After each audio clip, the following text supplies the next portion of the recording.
영국 문화원에서 설립 70주년을 기념하면서 102개국 4만 명을 대상으로 세상에서 가장 아름다운 영어 단어를 쓰도록 했습니다. 막 사람들이 썼겠죠? 가장 많이 나온 순서대로 1위부터 71위까지를 뽑았는데 1위가 무엇이냐면 여러분 mother였어요. 어머니. 그러나 70위부터 70위까지 그 안에 아버지는 없었어요. 혹시 69위에 있나 찾아봐도 없었고 70위에도 없었습니다. 좀 씁쓸하고 저도 아버지다 보니까 조금 씁쓸했지만 이 결과에 대해서 공감하는 부분도 있습니다. 왜냐하면 1위가 어머니이기 때문에. 가장 아름다운 영어 단어 mother였습니다. 사람에게는 누구나 그리워하는 마음이 있죠. 고향을 그리워합니다. 조국을 그리워합니다. 어릴 적 같이 놀던 친구들이 그립습니다. 우리를 가르쳐 주신 스승을 그리워하기도 합니다. 그러나 이런 그리움들보다 정말 우리가 원초적으로 가지고 있는 그리움이 있으니 그것은 바로 어머니에 대한 그리움입니다. 어머니에 대한 그리움은 인간이 가지고 있는 아주 원초적인 그리움이다라는 것입니다. 그래서 그럴까요? 제가 벌써부터 서운한 것이 저희 집에 6살짜리 꼬맹이가 하나 있는데요. 이 친구가 하루 중에 가장 많이 한 단어가 무엇인가 제가 한번 하루 동안 째려봤어요. 그랬더니 가장 많이 쓰는 단어가 뭐였을까요? 엄마였어요. 아침에 눈 뜰 때부터 엄마를 찾더니 잠들 때까지 엄마 기도해줘 그리고 자요. 아빠는 언제 찾을까요? 뭐 사달라고 할 때, 뭐 갖고 싶을 때, 그리고 제가 퇴근하고 집에 들어가면 막 제 가방을 뒤져요. 왜 뒤질까요? 선물 가져왔어? 안 가져왔으면 쳐다도 안 봐요. 그리고는 계속 엄마만 따라다닙니다. 서운해요. 어린 아이들은 본능적으로 그런 마음이 있는 것 같아요. 엄마가 없으면 불안합니다. 엄마가 내 옆에 있어야 안정감을 찾는 것처럼 우리 인간에게는 어머니에 대한 그 원초적인 향수, 그리움이 있다라는 것이죠. 방금 우리 7, 8초원이 올려드린 579장 그 어머니의 넓은 사랑이라는 이 찬송은 주 요한 선생님이 가사를 쓰셨고 구두의 장로님이 곡을 붙인 곡입니다. 그런데 이 시인이 일전에 주옥 같은 시를 한 편 써놨어요. 한번 같이 한번 읽어볼까요? 어머니의 넓은 사랑 귀하고도 귀하다. 그 사랑이 언제든지 나를 감싸줍니다. 내가 울 때 어머니는 주께 기도드리고 내가 기뻐 웃을 때에 찬송 부르십니다. 말씀하겠어요. 시인은 어머니의 사랑을 세상에서 가장 귀한 사랑이라고 표현하고 있어요. 어머니의 사랑이 가장 넓은 사랑이래요. 그래서 이 세상에 어머니의 사랑보다 더 귀한 것이 없대요. 그리고 결론적으로 어머니의 사랑은 너무 넓기 때문에 바다처럼 넓기 때문에 나를 충분히 감싸고도 남을 만큼 넓은 가슴을 가지신 분들이 바로 우리의 어머니들이시라는 것입니다. 그래서 우리를 그 사랑으로 감싸준대요. 여러분 그 경험을 하고 계십니까? 그 사랑을 누리고 계십니까? 저는 시골이 고향이에요. 되게 멀어요. 그래서 1년에 2-3번 갈까 말까 할 정도로 멉니다. 큰맘 먹고 가야 될 정도로 멀어요. 전라남도 장흥에 이제 저희 어머니가 조그만 식당을 하시는데 전화를 하면 어머니 내 새끼, 지금도 내 새끼라고 해요. 제가 지금 40하고도 5인데 지금도 전화하면 아이고 내 새끼라고 그래요. 근데 그 소리가 너무너무 좋아요. 예. 안 하면 서운할 정도로 오늘은 컨디션이 안 좋으신가 이거 처음부터 하고 시작해야 되는데 안 하면 이상할 정도로 어머니는 그 따뜻한 언어로 늘 옆에 있는 것처럼 저를 감싸주죠. 그래서 지치고 힘들 때 아내가 안 들었으면 좋겠는데 아내한테 전화하는 것이 아니라 엄마한테 전화합니다. 엄마한테 전화하면 아이고 내 새끼 이래요. 목소리가 왜 이렇게 힘이 없어? 이렇게 말합니다. 그게 저에게 힘이 되고 위로가 되죠. 어머니의 그 넓은 사랑, 우리를 감싸주시는 그 사랑, 도대체 그 사랑이 무엇인가? 어떠한 사랑인가? 저는 오늘 그 어머니의 사랑에 초점을 맞춰서 여러분과 함께 좀 은혜를 나누었으면 좋겠습니다. 첫 번째로 어머니의 사랑은 뻔한 얘기인데 우리를 낳아주신 사랑입니다. 어머니가 우리에게 베풀어 주신 가장 큰 은혜가 무엇인가? 그것은 이 땅에 태어날 수 있도록 우리를 낳아주셨다라는 것이죠. 자식 없는 사람도 있습니다. 형제 없는 사람도 있습니다. 그런데 어머니 없이 태어난 사람이 이 땅에 아무도 없습니다. 어머니는 바로 우리의 뿌리이죠. 우리의 뿌리, 우리의 존재입니다. 우리의 존재. 이사야 49장 15절 말씀에 보면 상반절에 이렇게 나오고 있습니다. 여인이 어찌 그 젖먹는 자식을 잊겠으며 자기 태에서 난 아들을 궁일이 여기지 않겠느냐라고 말하고 있어요. 어머니는 우리를 태에서 낳았대요. 즉 어머니는 우리를 낳기 위해서 자신의 살과 자신의 피를 기꺼이 나눠 주셨다라는 것입니다. 저는 이 말씀이 참 감동이 되는 것은 제가 이 사실을 뼈저리게 느꼈던 적이 있었어요. 언젠가도 제가 금요 철야 때 간증을 했는데 저희 아내가 아이를 출산할 때 저는 이 경험을 했습니다. 저희 아내가 전치 태반이었어요. 그래서 태반이 위에 있어야 될 태반이 아래에 있어서 수술을 할 수밖에 없는. 근데 수술도 다리로 가는 대동맥을 잠그고 정말 호수처럼 잠그더라고요. 잠그고 수술을 해야 되는 큰 수술을 하게 되었습니다. 그래서 남들은 다른 산모들은 자연분만한 산모들은 그냥 휠체어 타고 잘 나오는데 저희 아내는 의식 없이 침대에 힘이 쭉 빠진 채로 실려 나왔어요. 근데 그 모습을 보는 순간 가슴이 너무 아픈 거예요. 의식 없이 이렇게 쓰러졌다시피 실려 나오는데, 근데 저 그 순간 제 머릿속에 탁 하면서 스치며 지나가는 마음이, 우리 어머니가 나를 이렇게 어렵게 낳았겠구나 라는 생각이 드는 거예요. 그래서 바로 또 전화 드렸죠. 어머니 고맙다고 평소에는 잘 안 하던 말을 했습니다. 그 아내의 힘든 모습, 그 고통스러워하는 모습을 보니까 저희 어머니 모습이 떠오르는 거예요. 근데 여러분, 저희 어머니만 그러신가요? 여러분의 어머니들도 다 그렇게 힘들게 우리를 이 땅에 보내주셨다라는 거죠. 그 마음이, 그 사랑이 느껴지긴 되었습니다. 이렇게 소중한 출산을 하기 위해서는 어머니들은 우리를 뱃속에 10달 동안 품고 계시다가 마지막 힘을 쏟아가면서, 그렇죠? 옛날에는 죽었던 분들도 많으시다고 그러시더라고요. 전설의 고향 같은 거 보면 많이 죽으시기도 하시고, 요즘 의학이 발달해서 그 정도는 아닌 거죠. 그런데 그만큼 정말 생사를 거는 출산의 고통을 겪고 우리를 낳아주신 분, 이 땅에 태어나게 해주신 분, 바로 그분이 우리의 어머니였다는 것입니다. 그래서 그럴까요? 세상 사람들이 다 나에게 손가락질해도 우리 어머니만큼은 내 몸에서 난 자식 품어 안으십니다. 세상 사람들이 나에게 다 삿대질을 하고 미움을 쏟아내고 나에게 조조한다 하더라도, 나를 믿지 못한다 하더라도 우리 어머님은 끝까지 나를 믿고 기다리신다라는 것이죠. 예수님이 십자가에 달려 돌아가실 때 모두가 예수님을 떠났습니다. 수제자 베드로도 예수님을 떠났습니다. 11 제자도 예수님을 떠났습니다. 병 고침 받고 떡으로 배불렸던 사람들, 기적을 체험한 사람들 모두가 다 예수님을 떠났습니다. 그런데 딱 한 사람만이 예수님을 떠나지 않으셨어요. 바로 예수님의 어머니셨습니다. 어머님만 예수님을 떠나지 않으시고 어머님만 숨지 않으셨습니다. 그 어머님만 십자가에 못 박혀 죽어가는 아들을 보며 부끄러워하지 않으셨습니다.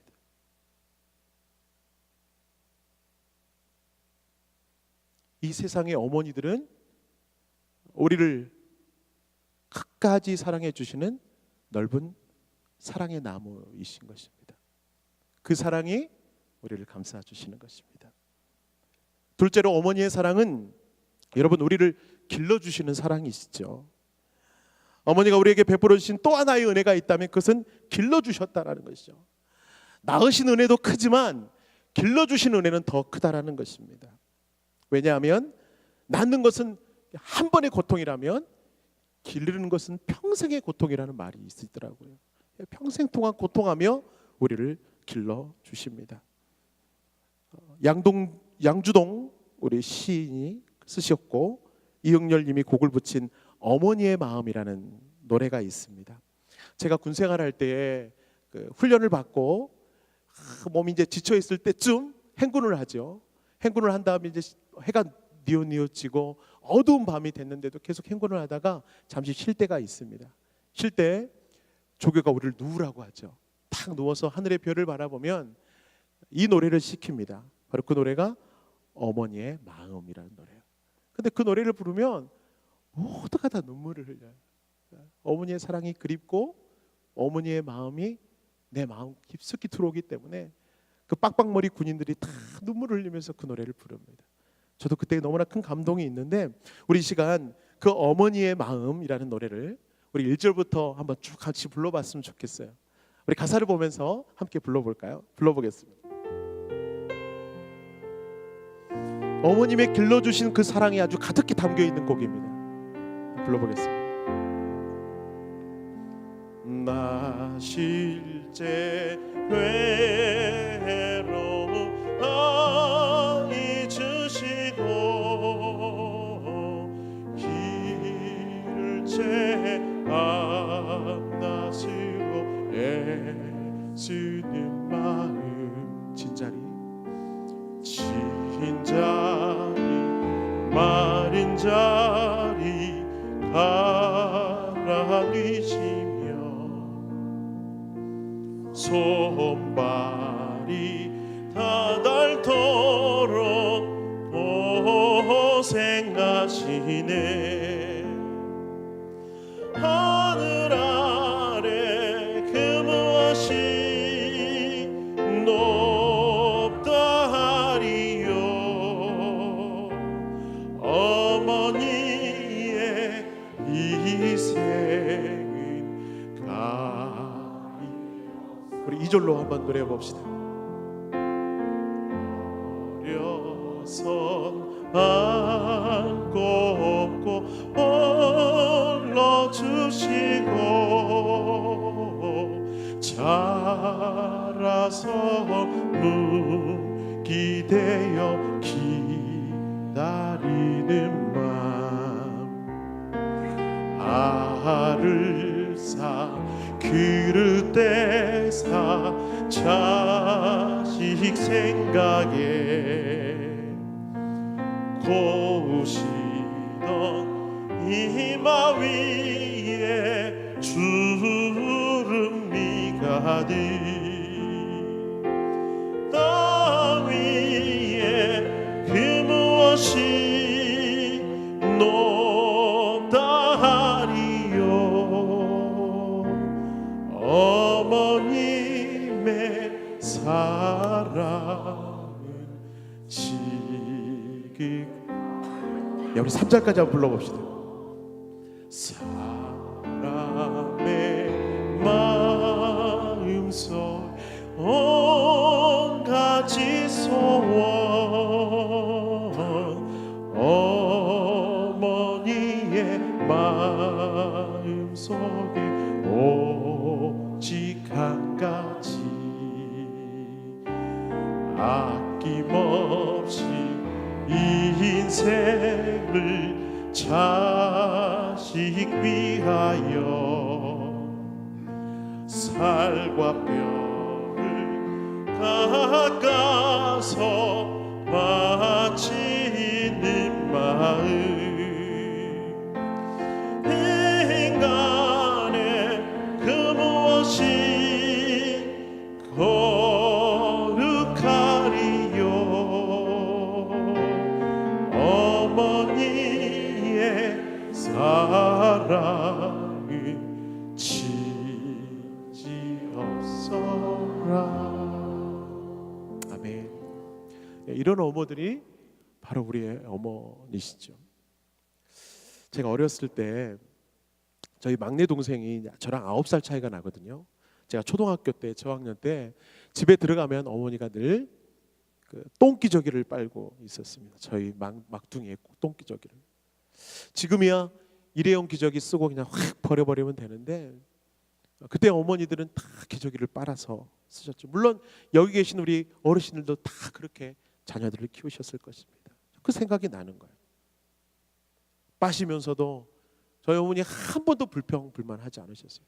아유 이놈아 그만 좀 처먹고 그만 좀 싸라 하지 않으시고 아무 말하지 않고, 저는 옆에서 막 더러운 표정으로 쳐다보고 있는데도 아랑곳하지 않으시고 똥기저귀에 손 담가서 막 기저귀를 빠시죠. 혹시 피부가 짓물릴까 봐 그것을 팔팔 끓는 물에 삶아서 잘 말려서 입히시기 위해서 정말 수고를 많이 하셨습니다. 그런 어머니가 우리들의 어머니셨죠. 몇 년 전 상영됐던 영화 엄마라는 영화가 있어요. 이 엄마는, 지금 보시는 이 엄마는 어지러움이 너무너무 심해서 한평생 차를 타보지 못하셨습니다. 지나가는 차만 봐도 울렁증 때문에 힘들어할 정도로 어지러움으로 고생하셨던 어머니셨어요. 그런데 막내딸 결혼식이 이제 코앞에 닥쳐옵니다. 해남에 사셨던 어머니가 목포까지 가서 딸 결혼식에 참석하셔야 돼요. 방법이 없는 거예요, 방법이. 고심하던 어머니는 200리길을 마다하지 않고 3박 4일 동안 딸 결혼식에 참가해서 딸을 축복하기 위해서 지금 보시는 것과 같이 비가 오는 시기들 마다하지 않고 아들 둘 데리고 그 길을 떠나셨습니다. 3박 4일 동안 걸어서 부르튼 발을 숨기면서 까맣게 걸린 얼굴에 한복을 입으시고 딸 결혼식에 참가하는데 어쩌면 그렇게 눈물이 흐르는지, 그렇게 애처롭게 우리를 보듬어 안아주셨던 그 어머니, 그 길러주셨던 사랑의 어머니가 바로 우리들의 어머니셨습니다. 여러분, 그렇기 때문에 우리 어머니라는 이름의 무게는 낳는 것에서 그치는 것이 아니라 자신의 몸을 돌보지 않은 채 자녀를 양육하기 위해서 애쓰는 그 사랑의 어머니. 그래서 어머니의 이름은 은혜인 것 같아요. 여러분 모두가 그런 사랑을 받고 지금까지 우리 이 자리에 앉아 있는 것 같습니다. 여러분, 셋째로 어머니의 사랑은 어떤 사랑입니까? 마지막으로 어머니의 사랑은 우리에게 모든 것을 아낌없이 주는 나무와 같은 분이십니다. 모든 사랑을 주시는 분이십니다. 그것을 받으면서 우리는 살아왔어요. 사실 여러분, 우리가 가진 그 모든 것이 미안하지만 우리 것이 아니잖아요. 그렇죠? 우리 몸도 어머님이 주신 것이고, 우리 속의 DNA도 어머님이 주신 것이고, 우리의 지식도 어머님이 주신 것이고, 내가 가진 모든 것이 다 어머님으로 왔다라는 것입니다. 어머님 우리에게 아낌없이 모든 것을 쏟아부어 주시는 분이십니다. 담임 목사님께서 대예배 시간에 예화로 말씀하신 것이 있었어요. 근데 저는 말씀을 이미 준비해 놓고 그 말씀을 듣는데 나하고 좀 동일한 예화를 준비하셨네, 그런 감동이 있었네라는 마음이 있었어요. 여러분, 예화라 들었던 그 일이 중국 땅에도 있었습니다. 몇 해 전에 중국 베이징 올림픽을 앞두고 중국 스촨성에 큰 지진이 있었어요. 강도가 7.8 정도 되는 지진이 그 땅을 덮쳤습니다. 그래서 10,000명 이상이 죽었고 수만 명이 부상자가 발생하게 되었습니다. 건물이 무너져 내리고 막 사람들이 신음하는 그곳에 한 장의 사진이 사람들의 가슴을 울리게 되었습니다. 한 장의 사진이 신문에 실리게 되었고 많은 중국 사람들이 그 사진을 보면서 함께 울었던 사진이 있습니다. 강력한 지진이 발생한 뒤에 집이 무너졌습니다. 그래서 현장에 구조대원들이 출동을 하죠. 그리고 난 다음에 한 여인을 발견하게 됩니다.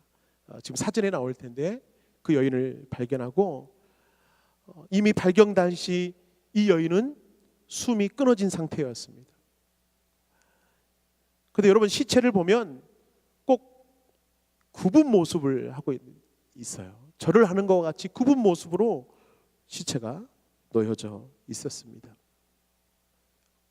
구조대 중에 리더가 이상한 느낌이 들어서 몸을 굽히고 있는 그 시체 사이로 빈 공간이 있는 것을 발견하고 손을 집어넣었어요. 아이다! 아이가 있다! 라고 외치는 것입니다. 그래서 막 잔해를 치우고 막 흙들을 수습하고 보니까 정말 몸을 굽혀 누워있는 그 여인의 품 안에서 포대기로 감싸 안은 아이가 잠자는 것처럼 눈을 감고 누워 있었습니다. 근데 그 아이는 살아 있었습니다. 그래서 포대를 걷고 그 아이를 꺼냈는데 그 아이 품속에서 휴대폰 하나가 발견되게 되었어요. 휴대폰 켜서 화면을 보게 되니까 문자에 이렇게 적혀 있는 겁니다. 만약 살아남는다면 내가 널 사랑한다는 사실을 기억해 주렴 이라는 글자가 찍혀 있었다고 합니다. 사랑하는 여러분, 우리들의 어머니는 사랑 그 자체이십니다. 우리에게 모든 것을 주신 그 사랑의 어머니들, 그 어머니를 기억하면 늘 마음이 따뜻해지는 것은 그 어머니는 우리에게 모든 것을 쏟아 부어 주셨기 때문에 그렇지요. 자, 그렇다면 여러분, 우리에게 할 수 있는, 우리가 어머니에게 할 수 있는 가장 큰 효도는 무엇일까요? 그것은 바로 오늘 본문의 말씀인 것입니다. 내 어머니의 법을 떠나지 말라라는 것입니다. 성경이 말하는 가장 큰 효는 맛있는 밥을 사드리고 좋은 옷을 입혀드리고 좋은 신발을 신겨드리고 그렇게 하는 것이 아니라는 거예요. 여러분, 오늘 본문에서 말하고 있는 가장 중요한 효는 어머니의 법, 어머니의 신앙, 어머니의 믿음을 떠나지 말라는 것입니다. 그 순전한 믿음을 잘 계승해서 이어받으라는 것입니다.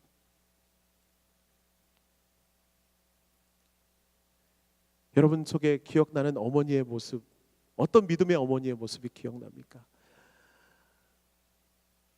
지금이야 이렇게 좋은 자리에 앉아서 예배 드렸죠.